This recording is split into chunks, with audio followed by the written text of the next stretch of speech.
Victoria Langford smacks Air Marshal in first class. His next move stuns everyone.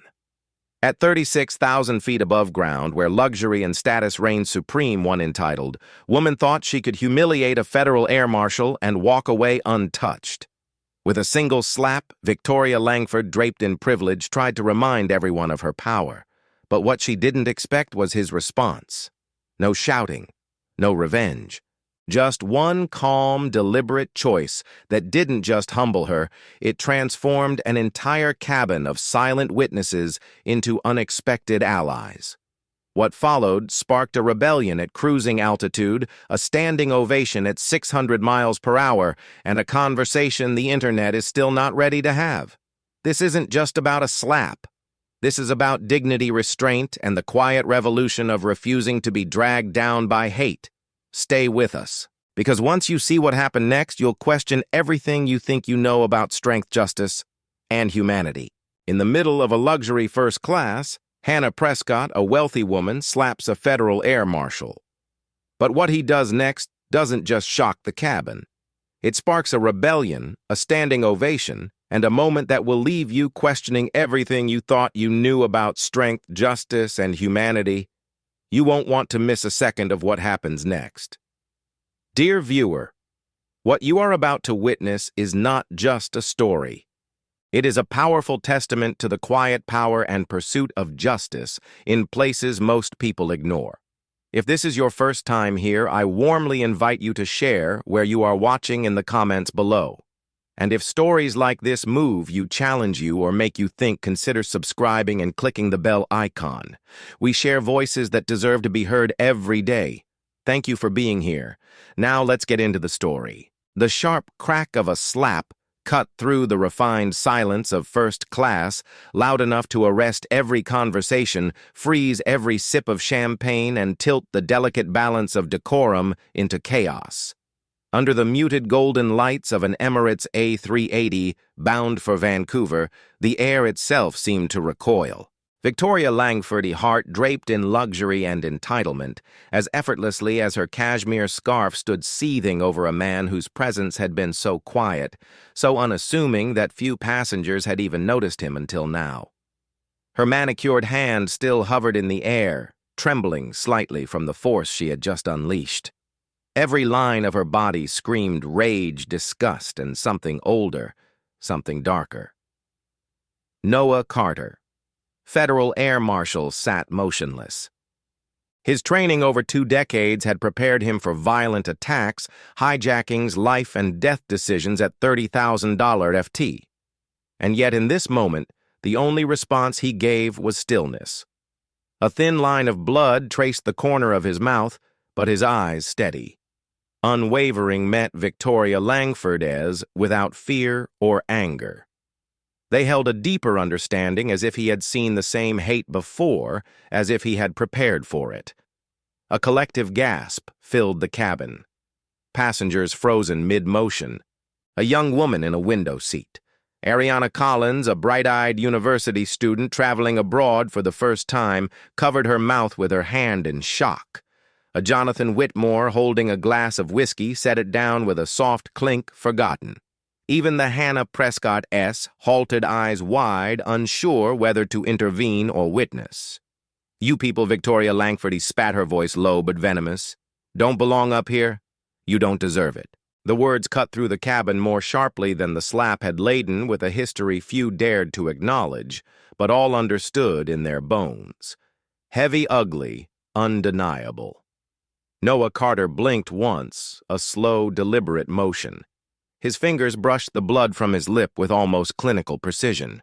Then slowly, a small smile pulled at the corner of his mouth. Not the bitter smile of defeat, not the angry sneer of retaliation, but a smile born of something stronger: resilience, certainty, a defiant humanity that no amount of hatred could shatter. It was that smile, not the slap, that truly broke the cabin's fragile equilibrium. A murmuring ripple began, low and tentative. Eyes shifted from Victoria Langford to Noah. Confusion gave way to recognition, then indignation. Even those accustomed to wealth and power could feel something tectonic stirring beneath the plush luxury of first class. At the cockpit door, Captain Grant Holloway emerged alerted by the disturbance. His keen pilot's gaze swept across the scene with trained precision. One glance at Noah was enough. Mason recognized authority when he saw it. Not the loud, blustering kind, but the quiet command that comes only from experience, from integrity. "Ma'am." Captain Walsh said evenly, his voice firm but respectful. "You need to return to your seat immediately." Victoria Langford whirled toward him, ready to unleash another tirade. But the authority in his stance, the quiet disapproval in the eyes of her fellow passengers, stopped her cold. Color rose in her cheeks, her chest heaving with unshed arguments. But for once, Victoria Langford found no allies in the crowd, only silent judgment. She stumbled back into her wide leather seat, her hands trembling, not from anger now, but from shame. Noah said nothing. He didn't have to. The air around him said everything. It was no longer Victoria Langford Wise' domain. The cabin now belonged to something greater. Something that had been waiting to awaken in the hearts of the silent, the sidelined, the underestimated. A reckoning. It started with Ariana Collins. Brave in her youth, trembling but determined, she stood up from her seat and spoke, her voice slicing through the thick, stunned silence. "That was wrong," she said, clear and unwavering. Another voice, a Richard Bennett in a tailored suit, echoed her louder this time. Absolutely disgraceful. And then the miracle. One by one, passengers rose, hesitant at first, then stronger. A man began clapping, then a woman, then another and another, until the entire first-class cabin was vibrating with applause. A standing ovation, not for the violence, but for the strength it took not to answer hatred, with hatred for the quiet, immovable dignity embodied by a single man refusing to be broken. Noah did not stand to accept it. He simply inclined his head, modest, dignified, a soldier of peace. Above the clouds, under the sterile lights of a luxury aircraft, a line had been drawn, not one of anger, not of revenge, but of hope. The kind that lives when a single person chooses grace over fury. None of them could know it yet. Not Noah, not Ariana Collins, not even Captain Walsh. That this Hannah Prescott was merely the beginning. That the slap, the smile, and the standing ovation would ignite conversations and awakenings that would ripple far beyond this night, far beyond this plane. And it all started here with one slap and a smile that refused to break. The sting of Victoria Langford Hart's slap still hung like a heavy mist in the air, a memory seared into the cabin of first class. Passengers who had once occupied themselves with wine lists and travel magazines now sat stiffly casting furtive glances at the man who had just been assaulted and the woman who had committed the act. Noah Carter remained exactly where he was, calm, unmoving, composed. There was no trace of vengeance in his eyes, no spark of rage, only a slow, deliberate smile that seemed to defy everything Victoria Langford had hoped to provoke. Across the aisle, Ariana Collins clutched the armrest of her seat. Her heart was still pounding from her small act of defiance, standing up and speaking aloud against Victoria Langford's cruelty. She hadn't planned to. The words had simply risen in her throat, irrepressible. Now, as she watched Noah, she realized that his strength wasn't just physical. It was something infinitely harder. Emotional restraint, dignity, standing tall in a world eager to strip it away. Noah turned slightly towards Ariana Collins and gave her a barely perceptible nod, an acknowledgement, a thank you, without words. Ariana Collins felt her throat tighten with an unexpected surge of emotion. She had only meant to say what was right. She hadn't expected to feel seen. Victoria Langford, meanwhile, sat rigid in her seat, staring straight ahead. She no longer looked powerful. She looked isolated, trapped within the walls she had built for herself. Hannah Prescott bustled with nervous energy, pretending to arrange service carts while throwing concerned glances toward Noah. One of them, a woman named Olivia Mercer Grant, finally approached. She knelt beside Noah's seat, her voice low and steady. Sir Olivia Mercer said, "Would you like to file a report? We can notify the authorities to meet the plane when we land." Noah met her eyes with that same unwavering calm. "No need," he said simply. "I think the situation has spoken for itself." Olivia Mercer hesitated clearly, torn between protocol and admiration for his grace. In the end, she nodded and stood. Her respect for him evident in the way she carried herself back down the aisle. Around the cabin, small conversations started up again, but they were different now. Quieter, heavier. Passengers weren't talking about meetings and vacations anymore. They were talking about what they had witnessed about Noah's refusal to meet violence, with violence about dignity in the face of naked prejudice. Ariana Collins pulled out a notebook from her backpack, pretending to doodle, while really just trying to steady her shaking hands. She wanted to remember every detail of this moment, not because of the ugliness that had sparked it, but because of the beauty that had followed, the beauty of resistance without hatred. From her seat, Olivia Mercer watched Ariana Collins and Noah, feeling a complicated knot of emotions stirring within her. She had worked dozens of first-class Hannah Prescott-esque, tended to countless VIPs. She had witnessed tantrums over champagne, not being chilled enough, scene entitled "Rage over a delay of 5 minutes." But she had never witnessed anything quite like this. A man absorbing humiliation without surrendering to it. Passengers finding their courage because of it. Captain Grant Holloway's voice crackled over the intercom, calm and measured. "Ladies and gentlemen, we appreciate your patience. We'll be continuing toward Vancouver with no further delays. Thank you for your understanding." It was meant to soothe, but those who had been paying attention knew that understanding was no longer optional. It was necessary. Something had shifted. As the plane cruised onward, Noah returned to his e-reader as if nothing extraordinary had happened. But his simple act of opening the device of reading in peace felt revolutionary after what had transpired. Ariana Collins found herself scribbling words into her notebook. "Strength is not shouting louder. It's standing still when the world tries to move you." Victoria Langford's eyes shifted in her seat, shrinking in the unspoken judgment of the cabin, once adored, now pied. Another Hannah Prescott passed Noah and paused.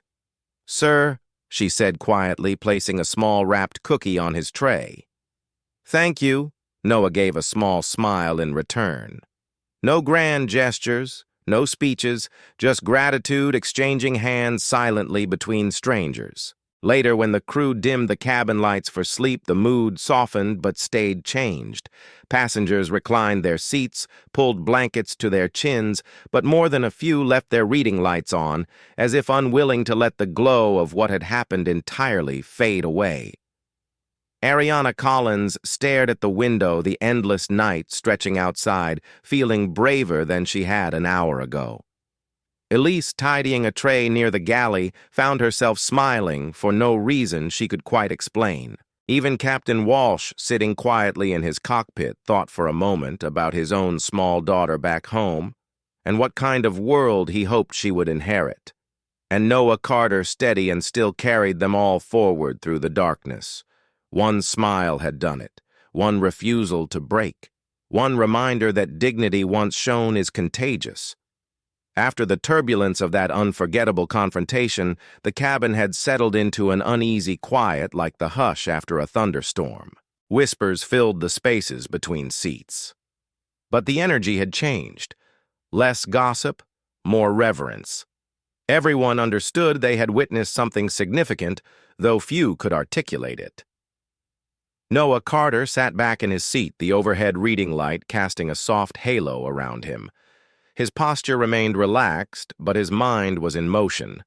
He had been trained to move through crisis without leaving a trace. But today, whether by fate or necessity, he had become a beacon. Across the aisle, Ariana Collins turned a page in her notebook, her pen scratching softly. She had been journaling her travels to Vancouver for months now, recording moments of growth fear, small victories. She hadn't expected the most profound entry to come from a moment of shared silence and moral courage aboard an Emirates A380. Olivia Mercer Grant, the lead Hannah Prescott, approached Noah with a cup of tea. No words, just a gentle offering. He accepted it with a nod. Their exchange brief but loaded with quiet respect. Ariana Collins hesitated for a long moment before gathering her courage and rising to her feet. Moving carefully in the narrow aisle, she crossed over and sat down in the empty seat beside Noah. For a beat, they simply existed in companionable silence, the hum of the engines their backdrop. "You're the calmest person I've ever seen," Ariana Collins said, breaking the quiet. Noah looked over, his smile faint but genuine. "It's something you practice, especially when people expect the opposite." Ariana Collins tucked a strand of dark hair behind her ear. I wanted to say thank you for standing there for not." She shook her head, words failing her for being better than what was thrown at you. He studied her face, the earnestness burning bright behind her words. "You stood too," he said, his voice warm. "You spoke when it mattered. That's not small." Ariana Collins felt a flush of pride bloom in her chest. She had spoken up, yes, but it hadn't felt brave at the time, just necessary. Still, hearing him acknowledge it mattered more than she expected. "Do you always stay so composed?" she asked, almost challenging. Noah took a slow sip of his tea before answering. I have my moments, but years in my line of work teach you something important. When chaos rises, the one who stays grounded controls the storm." Ariana Collins nodded, digesting his words. She glanced out the window, the endless night sky unfolding before them. "I think most people don't even realize there's a storm until it's too late." "Most people don't want to see it," Noah said quietly. "It's easier to pretend everything's fine until the damage is too big to ignore." Their conversation drifted natural and unforced. Ariana Collins shared that she was a writer still trying to find her voice in a noisy world that often seemed to prefer silence to truth. Noah listened, genuinely attentive, never interrupting. "You already have a voice," he said when she finished. "You used it back there." Ariana Collins smiled, grateful. Few people had ever said that to her with such certainty. In turn, Noah was vague about his job, describing it only as security work. But Ariana Collins caught the glint of deeper stories tucked behind his measured words. He wasn't hiding out of shame, but out of necessity. Some battles were too private to parade around. They talked about cities they had visited, books that had stayed with them, the strange melancholy of hotel rooms that felt both temporary and too permanent. For a while, it felt as if the walls of the plane had expanded, creating a bubble where time moved differently. Olivia Mercer passed by again, catching their conversation mid-laughter.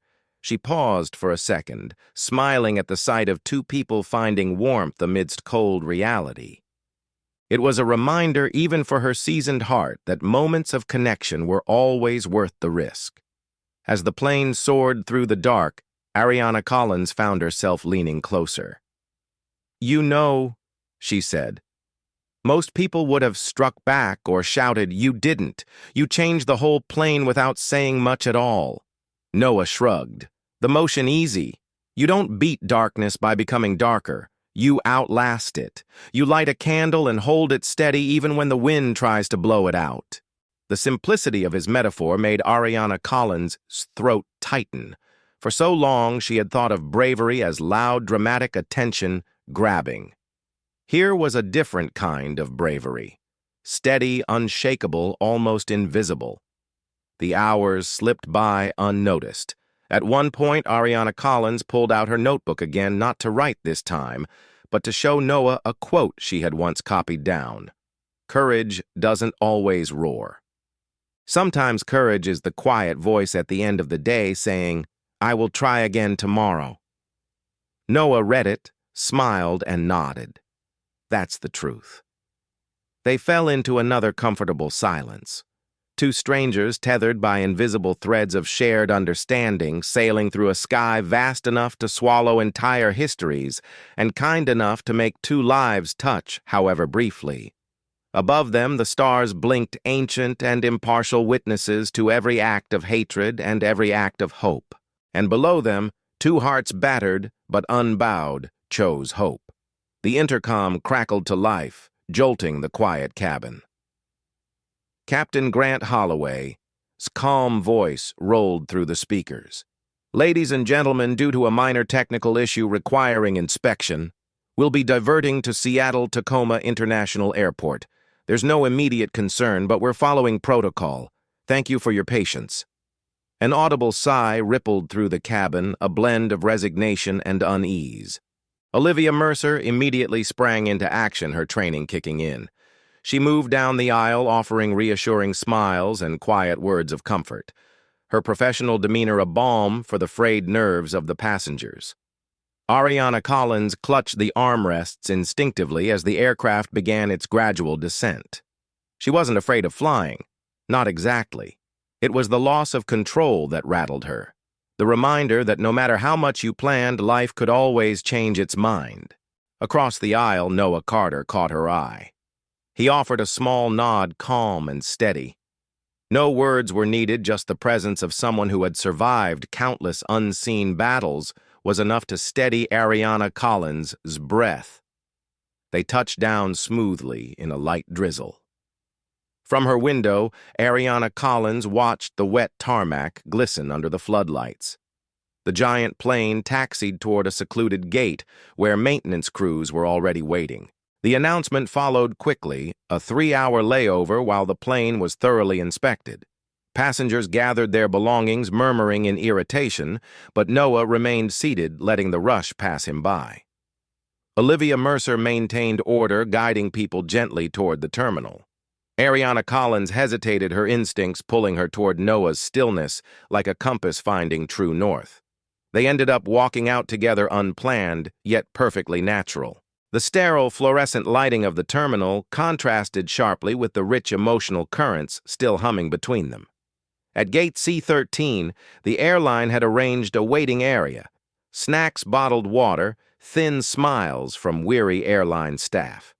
It was the best they could do. Ariana Collins found 2 chairs in a corner and glanced at Noah.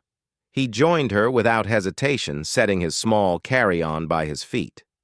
For a few minutes, they sat in comfortable silence, watching the muted chaos of diverted travelers settling in for the long wait. "I hate layovers," Ariana Collins said, eventually smiling.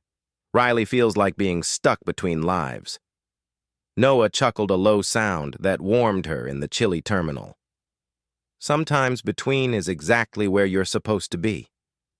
She thought about that, about how life often seemed like an endless series of transitions no one properly acknowledged. College to career, singlehood to marriage, dreams to compromises. We're always between, she realized, between who we were and who we're becoming. Their conversation flowed more freely, now built on the foundation of trust, laid in the thin air above the clouds.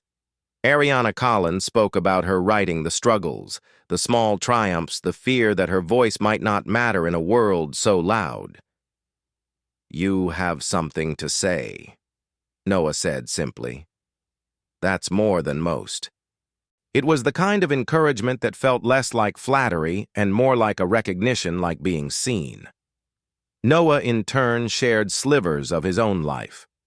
The endless rotations between airports, the anonymity he wore like armor, the moments when the loneliness crept in no matter how disciplined he remained. "I chose this life," he said, staring into his coffee cup. "Doesn't mean it's always easy." Ariana Collins understood that loneliness, the kind not cured by crowds or conversation, the kind that seeped into the bones, heavy and persistent. The minutes bled into an hour, then 2. They didn't talk constantly. Sometimes they sat quietly, sharing the silence in a way that felt profoundly intimate. Occasionally, Olivia Mercer passed by, checking on the scattered passengers.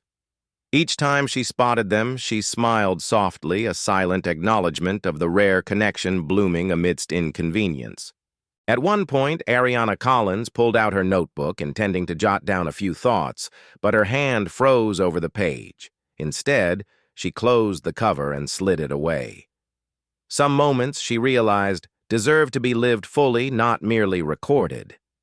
As they waited, Noah taught her a simple breathing technique he used in high-stress situations. 4 counts in 6 counts out slower outbreath. It signals to your body that you're safe. They practiced together, the rhythmic breathing grounding them in the present. The airport continued its endless ballet around them. Families reuniting, business travelers barking into phones, toddlers running in exhausted circles. But in their little corner, the world was still. Finally, the announcement came. Boarding for the replacement Hannah Prescott would begin shortly. Neither of them rushed to stand. They remained seated, savoring the dwindling minutes of an unexpected sanctuary. "You know," Ariana Collins said quietly, "if we hadn't been diverted, we probably wouldn't have talked this much." Noah nodded, his expression thoughtful. "Sometimes the detour is the real journey." She smiled at that, a real smile, deep and unguarded. As they rose to gather their things, their hands brushed. Ariana Collins didn't pull away. Neither did Noah. The touch lingered just a second longer than necessary, enough to say what neither dared to speak aloud. At the boarding gate, Olivia Mercer handed them new seat assignments. By sheer luck, or perhaps an unseen hand, they were placed in adjacent rows just across the aisle.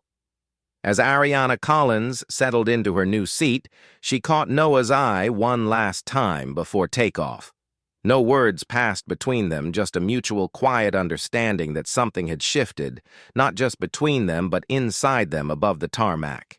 As the engines roared back to life and the plane surged into the waiting sky, Ariana Collins closed her eyes and thought, maybe the best parts of life aren't found on the map at all. Maybe they find you only when you're brave enough to be lost. And somewhere just across the aisle, Noah Carter was thinking the very same thing.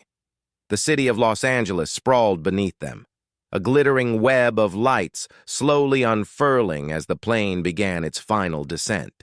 From her seat near the window, Ariana Collins watched in quiet awe, her heart beating slower, steadier than it had hours earlier. It wasn't just the comfort of a safe landing she felt. It was something deeper, a shift inside her, as if some long, tense string had finally been allowed to slacken. Across the aisle, Noah Carter sat in his typical composed manner, his gaze directed toward the cabin floor, but his energy was different now, less guarded, less remote.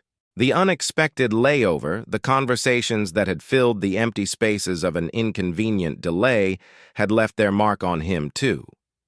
The captain's voice, calm and reassuring, crackled over the intercom. "Ladies and gentlemen, this is Captain Walsh.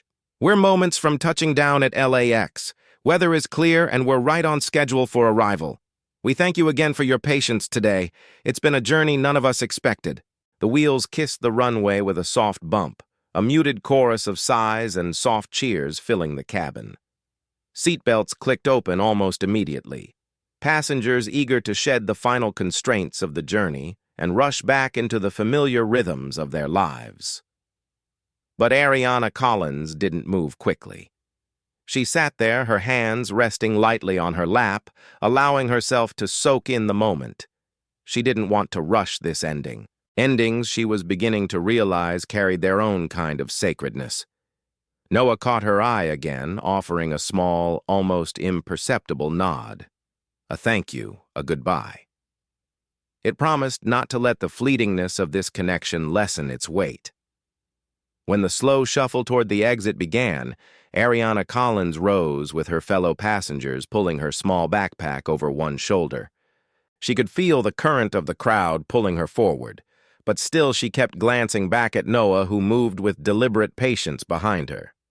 At the terminal, the three of them, Ariana Collins, Noah, and Elise, found themselves standing together, briefly suspended in a bubble of post-journey camaraderie. Around them, families reunited with laughter and hugs. Business people barked into their phones and the city's pulse beckoned them outward. Elise, ever the grounding presence, smiled warmly. "Well," she said, "I don't think any of us will forget this Hannah Prescott." Ariana Collins laughed lightly, feeling the truth of the statement settle into her chest. Not for a second. Captain Walsh, now in his pilot's uniform, rather than the crisp cockpit whites, passed by and offered them a brief, knowing smile. His unspoken acknowledgement, the respect for what had transpired, the way dignity had triumphed at $30,000 FT, only deepened the sense that something significant had occurred. There was an awkward moment then, where the gravity of goodbye pressed down on them. It would have been easy to offer only pleasantries to let the bond they had forged dissolve into the busy noise of the terminal.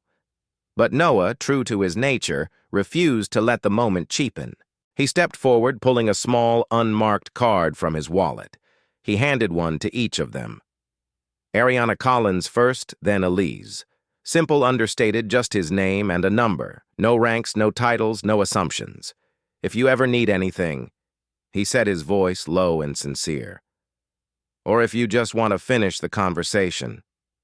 Ariana Collins turned the card over between her fingers. It felt heavier than its weight. A key, almost an open door.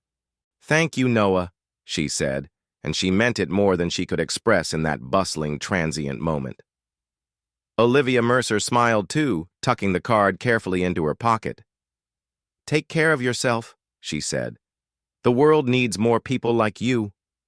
For a few seconds longer, they lingered, unwilling to be the first to break away. Then slowly, life began pulling them apart. Olivia Mercer was the first to wave a soft goodbye, blending into the crowd toward baggage claim. Ariana Collins lingered for a heartbeat longer, searching Noah's eyes for something. Assurance, maybe, or simply the recognition that this mattered to him, too. It did. She saw it clearly. They parted without promises or dramatic farewells. Just a nod, a knowing and understanding that sometimes the most profound connections don't demand possession or permanence. They simply exist luminous and real for as long as they are needed. As Ariana Collins made her way out of the terminal into the damp electric air of Los Angeles at night, she felt a deep, stirring gratitude. Gratitude for the slap that had cracked open an invisible wall. Gratitude for the forced layover that had given space to a genuine bond. Gratitude for the simple, aching humanity that had stitched them all together in the least likely of places. Life would move forward. Meetings would resume. Deadlines would loom. Responsibilities would reclaim her time and energy. But Ariana Collins knew she was carrying something now that hadn't been there before. A tenderness toward the unexpected. An openness to connection without guarantees. She glanced once more at the card in her hand, then tucked it safely into her wallet. Maybe she would call him, maybe she wouldn't. It didn't matter. The point wasn't what happened next. The point was that sometimes, without warning, a simple human moment could root the entire geography of your heart. And sometimes you didn't need to hold on to it tightly. Sometimes it was enough just to have lived it. In the grand tapestry of life, sometimes the most profound transformations occur not through meticulously planned milestones, but through the unanticipated turbulence of a single day. For Noah Carter, Ariana Collins, and Olivia Mercer Grant, their shared Hannah Prescott was meant to be an ordinary crossing from one coast to another. Yet what unfolded was anything but ordinary. It began with an act of cruelty, a slap that sliced through the sterile air of a first-class cabin. It was an act laden with generations of prejudice, a reminder that no matter how high above the earth we soar, humanity's oldest wounds remained close. But it was not the slap that defined that day. It was the quiet, powerful response to it. Noah's calm resilience in the face of hostility rippled outward, transforming shock into solidarity and anger into a rare kind of hope.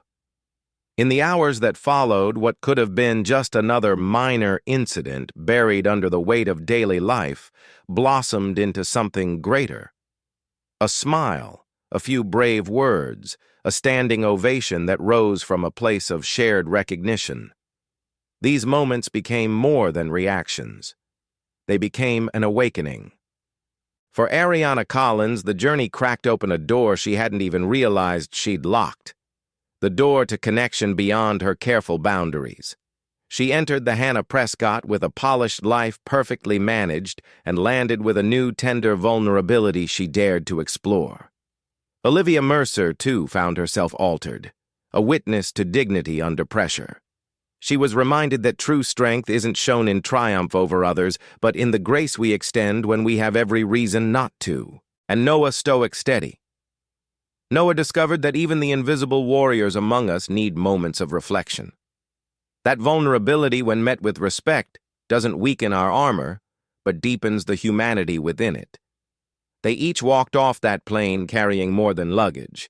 They carried the memory of an ordinary day transformed by extraordinary humanity, a reminder that we are not separate self-contained islands moving through life untouched by others. We are stitched together by the invisible threads of every glance, every choice, every silent act of courage. The lesson from their story is timeless but urgent. Sometimes life's true purpose isn't in reaching a destination. It's in recognizing the moments when life reaches for us. It's in choosing mercy over anger, connection over isolation, courage over the easy silence of indifference. It's in realizing that strength is not how loudly we defend ourselves, but how bravely we see others, even those who would see us diminished. How can we apply this today in a world that often feels divided by anger, speed, and distraction? The greatest act of rebellion is to slow down and choose kindness. To see the humanity in the person serving your coffee and the colleague you disagree with in the stranger who crosses your path unexpectedly. To refuse to meet cruelty with cruelty, and instead meet it with the quiet revolutionary power of dignity, when a delay frustrates you, when a stranger is rude, when circumstances seem unfair. Pause. Choose to be the unexpected kindness in the story, because you never know who is watching. You never know when a single act of grace might cascade into something that shifts, not just your day, but someone else's life. Like Noah, Ariana Collins, and Elise, we are all travelers. Not just through airports, but through moments, through each other's stories. The true journey is not always the one we plan. Sometimes it's the one that finds us when we least expect it.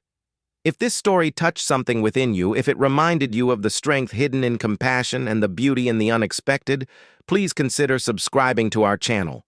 Your support fuels us to keep discovering and sharing stories like these. Stories that celebrate resilience, kindness, and the extraordinary power of everyday people. Subscribe now and join us for the next adventure, because the next life-changing journey might be just one unexpected encounter away. Sometimes the loudest acts of courage are not born from fists or shouts, but from choosing grace when the world expects retaliation. Today, Elias Monroe reminded us that true strength is not measured by how hard we strike back, but by how steadfast we stand when dignity is on trial. This wasn't just a story about a slap. It was a story about restraint, about the quiet but unyielding power of human decency in the face of prejudice. And perhaps most importantly, it was about how one act of humility can awaken the courage in an entire room of bystanders. But now the question is for you. Should Elias have pressed charges? Does choosing grace sometimes allow people like Victoria Langford to escape accountability? Or was his calm defiance the ultimate victory? Not everyone will agree. Not everyone should agree. But that's exactly why this conversation matters. What would you have done in his place if this story stirred something in you, if it challenged your ideas of justice, strength, or even silence? Then we invite you to be part of this journey with us. Subscribe to Soulful Stories 4 for more narratives that go beyond headlines. Like this video if you believe dignity still matters. Comment below. What lesson will you take from Elias's choice today? Because in a world that often glorifies noise and spectacle, we believe it's time to celebrate the quiet revolution of humanity. This is Soulful Stories the 4, where true stories still have a soul.